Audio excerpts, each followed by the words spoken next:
Together, growing in faith, changing communities. Mwakilisi Jesu Kristo. Tunazama kufisa sifunde Evangeli John chapter 14 verse 23 to 29. Uma umuntu engithanda ugcina izwi lami. Ubaba uyakumthanda, siyakuza kuye sihlale naye. Zintathu lezinto uNkulunkulu asambulela zona efisa ukuba sibheke. Eyokuqala ithi uma umuntu engithanda uzogcina izwi lami. Eyesibili ithi uma umuntu engithanda noBaba uzomthanda lowo muntu.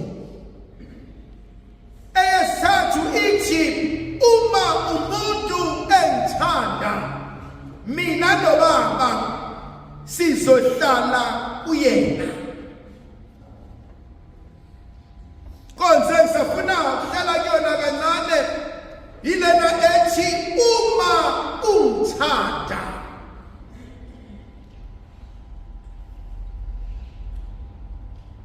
Uwazana nenkosi uJesu.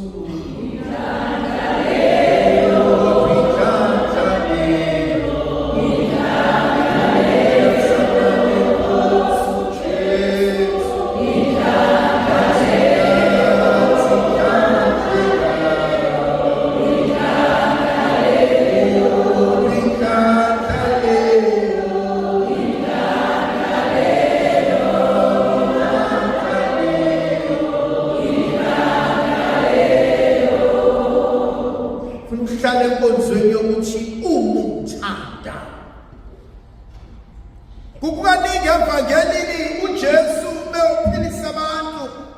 Athi uJesu uyafisa nokusizakala. Athi ohluphekile umuthanda wena Nkosi ungawenza. Funa ukuhlala enkonzweni athi obhala kahle ngokuba uNkulunkulu walithanda izwe kangaka waze wanikela ngendodana yakhe kuba yilona okholwa nguyena angabhubhi kodwa benophilo phakade. Khona inkonzo yokuthanda uNkulunkulu bese kuba khona inkonzo yokuthandwa uNkulunkulu. Khona inkonzo yokuthanda izulu kuba khona inkonzo yokuthandwa amazulu. Uhlala enkonzweni yokuthanda uNkulunkulu. Kodwa mhlawumbe ehlala enkonzweni yokuthanda uNkulunkulu bekubalekile ukuba ngihlala enkonzweni yomuntu ukuthi njengomuntu how do I love? Ngikhumbula sisebancane imoto zasingenazo obviously makhona umuntu omthandayo nanihamba nifike lehle esitobhini uyophelezela yekubo bese zofika ngokuthi usiyashiya semele ubuye methathile naye aphelezele nangalo baphelezelana azathi okunye hayi manje sengiyashwa hayi manje sengiyahamba hayi manje kodwa nenkonzo uphelezelana ngoba you cannot have enough of each other. Ubela kusane nenkonzo. Please call, I miss you. Please call, I'm outside. You just crossed my mind and I sent you a text because I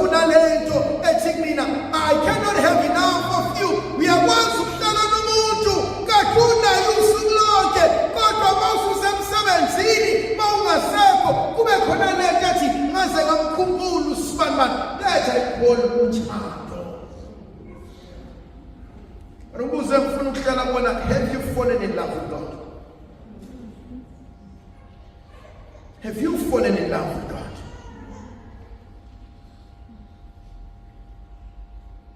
Kazeksima will not do that for you.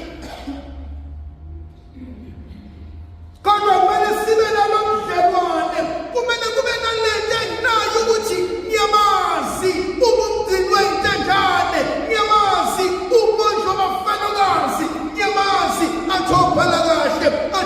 udabula phansi kwethunzi lokufa athi kwesaba okubi athi ngoba wena nami. Have I fallen in love with God? Akuve kulula ukudumisa, akuve kulula ukukhuleka, akuve kulula ukushumayela, akuve kulula ukuyemamiseni, but have I fallen in love with God? It's not a duty. It's not an obligation. I'm loving you. You know, I always say, loving someone who loves you back is so easy. Ngokuba uNkulunkulu wawuthanda kangaka umhlaba, wadela indodana yakhe ukuba ilowo khona kuyena angaphuphi. But have I fallen in love? Have I said yes to God? Go to Jeremiah, oh Nkosi ungiyengile, athi ngayengela, you've seduced me, oh God, and you have overpowered me, and I've allowed myself to be seduced. Maybe let me ask a different question.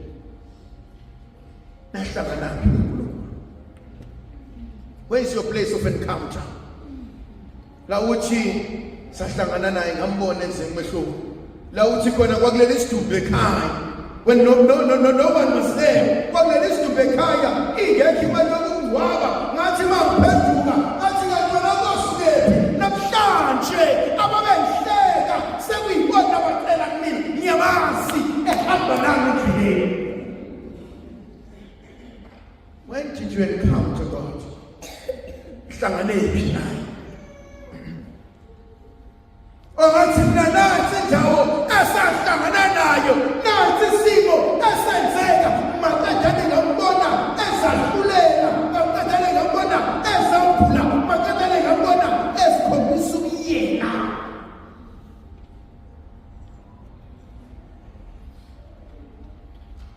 Loving God makes life bearable. Because mumthanda umuntu noma ngathiwa wenzani, because uyamthanda uyakwazi ukubekezela. Ngoba uyamthanda uyakwazi ukunderstand, ngoba uyamthanda uyakwazi ukuhamba naye, because umthandile usibani bakho. Nawuthi uJesu evangelini uma ungithanda uzoligcina izwi lakho. Athi okubala kahle encwadini yamaHebheru, athi izwi likaNkulunkulu athi lifana nendoda esiqondisayo endleleni. Athi izwi likaNkulunkulu lifana nesikemba esikhalipha ngothi zonke. Athi izwi likaNkulunkulu lifundisile ukuba likwazi ukusiyana, lifundisiwe ukuba likwazi ukusiluleka, lifundisiwe ukuba likwazi ukusola, lifundisiwe ukuba likwazi ukusikhulisa. Uma ngahlala ezwini uzohlalaphi? Uma ungalawulwa yizwi, athi ubhala kahle, athi izwi lobebezayo ehlala, athi liyabebeza lithi amqondise ukuhamba kwami, athi uma waze athi aqonde, athi ngokuba kubanguma, athi akube lithafa. Uma ungaqondiswa yizwi kaNkulunkulu uqondiswa. Uma ungalulekwa uJehova, wena ululekwa ubani? Ma ungayilanda direction kuyena uyilandaphi? Thakwe zami kufanele kube solimi lethu ukuthi masenza into bese sithi kodwa izwi likaNkulunkulu lithenga kwansuthi. Ngobuntu bami ngabe ngenza ukuthi, ngenyama yami ngabe ngenza ukuthi, ngey'fiso zami ngabe ngenza ukuthi, kodwa ngiyalesaba izwi lakhe. Kakade ngamadoda asiqondisayo. Afuna uNkulunkulu izwi lakhe. Just yenzi lento. Then the second part for me, uthi uma ungithanda, athi nobaba uzothanda. Because ubaba uyayithanda into ethandwa yimina. Ingakathi uJesu ezwi lakhe athi no one will snatch you out of my hand. Akela wayasusa esandleni, athi wabhala kahle encwadini kaIsaya, athi bheka, athi sengilobile igama lakho encwadini isandla sami, athi Johanesi, athi akekho sakumina engiyophinde ngimlahle. khona umuntu esinikwa yona endleleni sahamba wabona umuntu ongeniwe siyasithi ubani ongenile sibona ama-subshining ukuthi khona ikhehle liphakama la noma khona isakwazi esiphakama la kodwa yena muntu olawula indlela yena muntu osebenza ngalo muntu noma ngathiwa kwenzakalani siyabazi ukuthi ungenobani noma ngathiwa kwenzakalani siyalazi into sekumele simelaphe wena ungenoba uzuba yilento ephilayo yini engene kuwena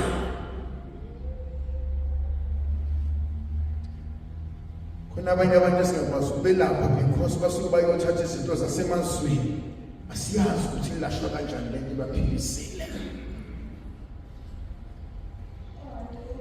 khona obaba khona iy'ngane ey'ngalawuleki khona imizi sekhanjwe zonke iy'ndawo akulungi lutho because asilazi umhlobo abangene nalo leli ekhaya ngoba siyazi lento abayenza la ekhaya ngoba sazi balawulo bani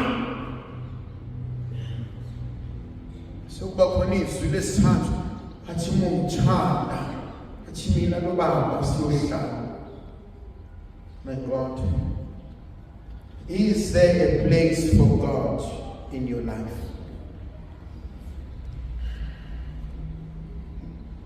Is there a place for God in your family?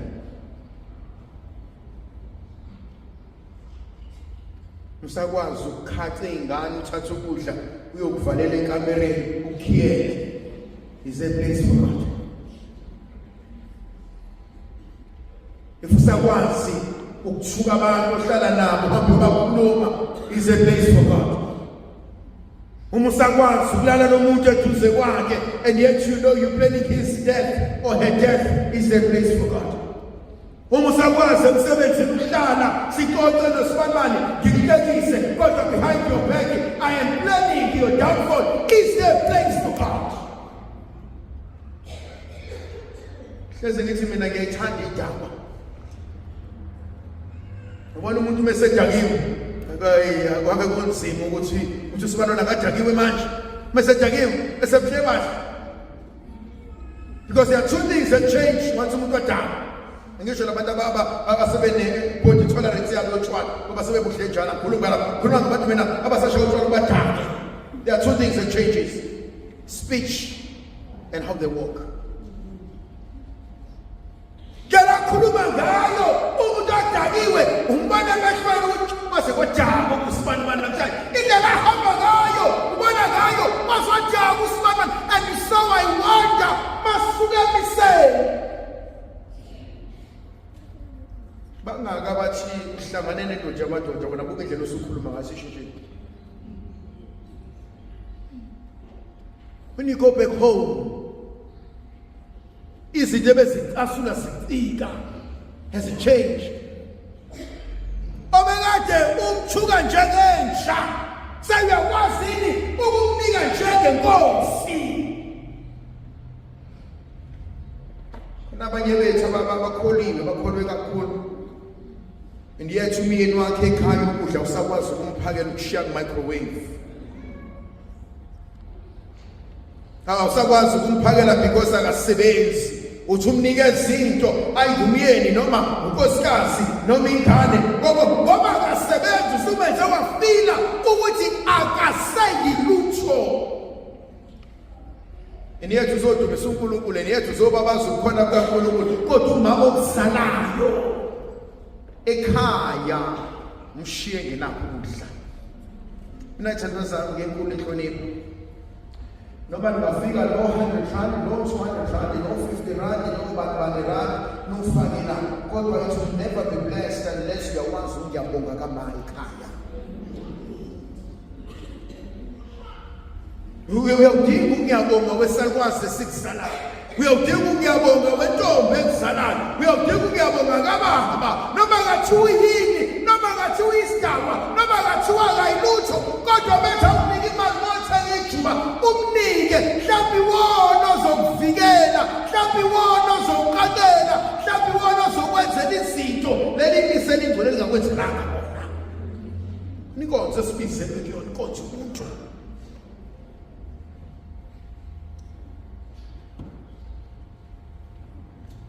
uJesu ngizoza noBaba sizohlala nawe, and will make a home in you.